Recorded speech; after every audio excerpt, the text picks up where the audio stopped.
Subscribe करें खबर plus 18 को और प्रेस करें इस बेल को कि खबरों के लिए बने रहें।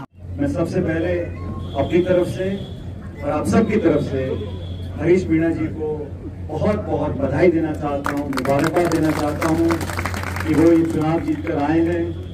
और इस जीत के साथ साथ जो कांग्रेस पार्टी के दोनों जिलों के कार्यकर्ता हैं, मैं आप सब लोगों को बहुत बहुत साधुवाद देना चाहता हूँ। ये शानदार चुनाव आप लोगों ने लड़ा और ये शानदार जीत कांग्रेस पार्टी की हुई है। इस जीत का श्रेय मैं दोनों जिलों के कर्मठ हमारे कार्यकर्ताओं जिन्होंने दिन रात मेहनत कर हमको लक्ष्य तक पहुंचाया है, मैं आप सबका बहुत अदब के साथ, बहुत आदर के साथ धन्यवाद करना चाहता हूँ, अभिनंदन करना चाहता हूँ। जिलाध्यक्ष जी ने आप सबको यहाँ पर बुलाया, हमको भी बुलाया और मन से सभी साथियों ने अपनी बात रखी। और ये बात सही है कि माधोपुर में, गंगानगर में, पूरे माधोपुर में अच्छा बढ़त हम लोगों को मिली और हमारे जिले से भी 8 विधानसभा क्षेत्रों में 6 विधानसभा क्षेत्रों में हम लोगों को लीड मिली है। और जैसा किसी ने कहा कि 10 साल के बाद यहाँ पर दोबारा कांग्रेस पार्टी का सांसद उतर गया है, तो ये चुनाव साथियों बहुत महत्वपूर्ण थे क्योंकि आसपास के तमाम जिलों में कांग्रेस पार्टी को शानदार जीत मिली है। दौसा लोकसभा क्षेत्र में मेरे ख्याल 20 साल के बाद कांग्रेस पार्टी जीती है। वहां से हम लोग 2,40,000 वोट से जीत कर गए हैं। दौसा से, भरतपुर से, धौलपुर करौली से, पूरी शेखावटी से, गंगानगर से 11 सीटें ऐसी हैं जो कांग्रेस और इंडिया अलायंस में राजस्थान में जीती हैं। और मुझे कहने में कोई संकोच नहीं है कि आज जो संख्या पर भाजपा का इकट्ठा है,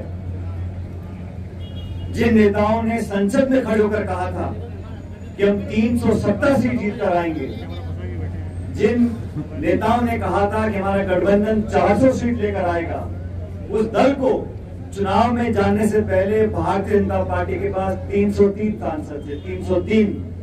और चुनाव परिणाम जब परसों आया उसमें उनके 65-70 सांसद कम आए हैं। और मैं इसका श्रेय बड़े रूप में राजस्थान की जनता को देना चाहता हूं, कार्यकर्ताओं को देना चाहता हूं कि आपने जहां शून्य हमारे सांसद थे 5 साल पहले, ये कोई छोटी बात नहीं है। जो उत्तर प्रदेश में हुआ वो छोटी बात नहीं है। सबसे बड़ा दल उत्तर प्रदेश में आज समाजवादी पार्टी है। तो डबल इंजन फेल हुआ लखनऊ में, और डबल इंजन फेल हुआ जयपुर में, और डबल इंजन फेल हुआ हरियाणा के अंदर। कांग्रेस पार्टी ने अनेक राज्यों में शानदार प्रदर्शन किया है और राजस्थान उन राज्यों में से है जहां पर हमारे पत्रकार साथियों ने बड़े दिखाए एग्जिट पोल, आप सबने देखा होगा। सारे एग्जिट पोल में 300 पार, 400 पार, वो तो अच्छा 500 पे रुक गए। तो 500 पार होने वाला मामला। कोई शेयर मार्केट में खेल खेल रहा है, तो क्या क्या बातें चली थी 1 तारीख को। अब 1 तारीख को 6 बजे तो पोलिंग चल रही थी, क्योंकि जो लाइन में है वो तो 8 बजे तक पोलिंग होती है। तो एग्जिट पोल पूरे देश का आ गया। आखिरी चरण के 6 बजे के बाद का मतदान हो रहा था, उसका किसी को पता ही नहीं था। सारी बातें लोगों ने बोली, ओपिनियन पोल, एग्जिट पोल, लेकिन धरातल पर जो हकीकत थी, हकीकत ये थी इस देश की जनता ने 10 साल की सरकार की जो नियत थी, जो शासन करने का तरीका था, जो आक्रामक रवैया था, विरोधियों को जेल में डालने की बात करते थे, कांग्रेस के बैंक के खाते सीज करने की बात करते थे, और जो आक्रमण करते थे, प्रतिशोध की भावना से काम करते थे, विपक्ष को कुचलने का काम करते थे, उस सबको जनता ने सबक सिखाया, आईना दिखाया है कि वो चलने वाला नहीं है। ये राजनीति में संवादहीनता चलती नहीं है, संवेदनहीनता चलती नहीं है। आप विचार विमर्श नहीं करोगे, 147 सांसदों को एकदम निलंबित कर दोगे, मनमानी करोगे, संवैधानिक संस्थाओं को खोखला करने का काम करोगे। ये जो वोट पड़ा है, ये तमाम नीति जो नियत पिछली सरकार की रही उसके विरोध में पड़ा है। अभी बहुत जल्दबाजी है, राष्ट्रपति किसको न्यौता देती हैं, क्या होता बात की बात है।